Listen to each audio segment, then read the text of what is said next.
Venerable John the Clairvoyant of Egypt, March 27th. An Egyptian carpenter dedicates his life to extreme asceticism, receiving divine gifts of clairvoyance and prophecy, which he uses to counsel the faithful and guide an emperor. A heads up in the spirit of transparency. Please be advised that this content may include ascetic extremes, such as extreme fasting.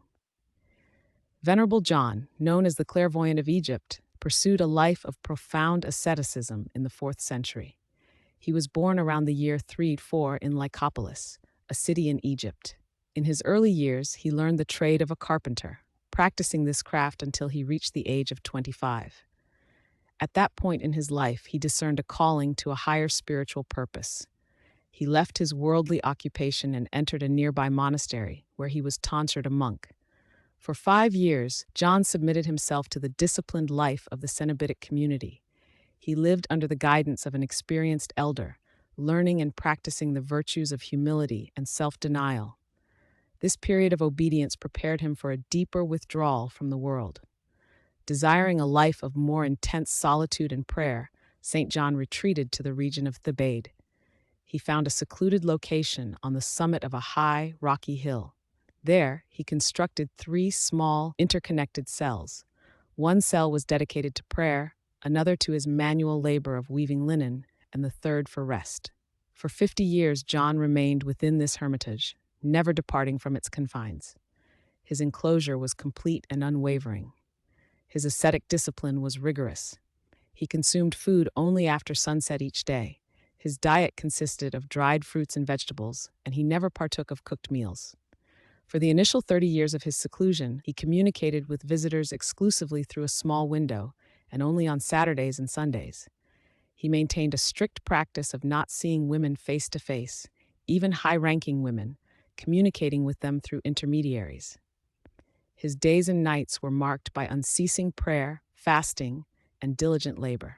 Through his extreme piety and the purification of his soul from worldly passions, God bestowed upon St. John the gift of clairvoyance. This gift was not a form of worldly fortune-telling, but a profound spiritual insight. It allowed him to perceive the hidden spiritual state of an individual's soul, to discern events occurring at a great distance, and to foresee future events as revealed by divine grace. Pilgrims from various regions came to his window, seeking his spiritual counsel. He would anoint the sick with holy oil from his lamp, and through his fervent prayers, many received healing from their infirmities. The reputation of St. John reached the imperial court. The devout Emperor Theodosius the Great, who reigned from 379 to 395, faced rebellions from the usurpers Maximus and Eugenius.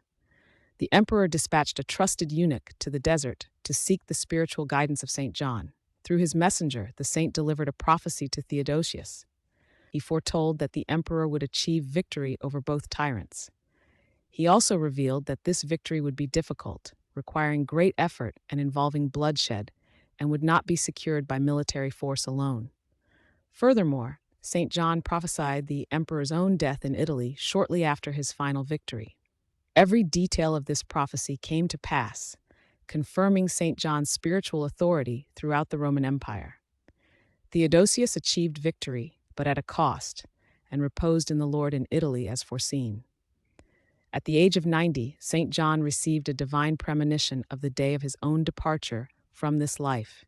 He imparted his final instructions to his visitors. He then requested that no one disturb him or bring him food for 3 days. He sealed his window and remained in prayer. After 3 days had elapsed, his followers opened the door to his cell. They discovered the venerable saint had peacefully reposed in the Lord while kneeling in prayer. This blessed repose occurred around the year 394, marking the end of a life dedicated entirely to God and the spiritual welfare of humanity.